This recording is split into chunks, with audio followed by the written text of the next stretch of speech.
ఒకానొక సమయంలో లోకంలో ఘోరమైన కరువు ఏర్పడింది. అప్పుడు గౌతమ మహర్షి తన తపశ్శక్తితో వరుణదేవుడిని ప్రసన్నం చేసుకుని తన ఆశ్రమ ప్రాంతంలో ఎప్పుడూ పాడిపంటలు సమృద్ధిగా ఉండేలా వరం పొందారు.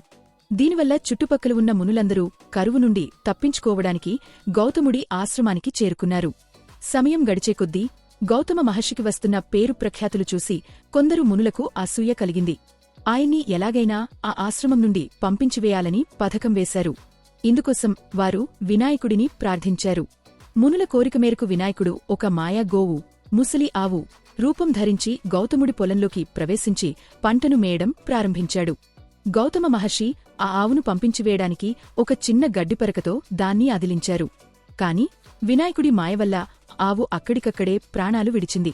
వెంటనే ఇతర మునులు, గౌతమా, నువ్వు గోహత్య చేశావు, ఈ పాతకంతో ఉన్న నిన్ను మేము ఇక్కడ ఉండనివ్వము అని నిందించారు. గౌతముడు చాలా బాధపడి ఆ పాపం నుండి ఎలా విముక్తి పొందాలో చెప్పమని వారిని వేడుకున్నాడు. అప్పుడు వినాయకుడే అదృశ్యరూపంలో పరమశివుడిని ప్రార్థించి గంగను భూమికి తెమ్మని సూచించాడు. గౌతమ మహర్షి శివుడిని మెప్పించి ఆయన జటాజుటం నుండి గంగను భూమికి రప్పించారు. ఆ గంగే ఆ మాయా గోవుమీద నుండి ప్రవహించి దానికి పునర్జన్మనిచ్చింది. అలా ప్రవహించిన నదిని గౌతమి లేదా గోదావరి అని పిలుస్తారు.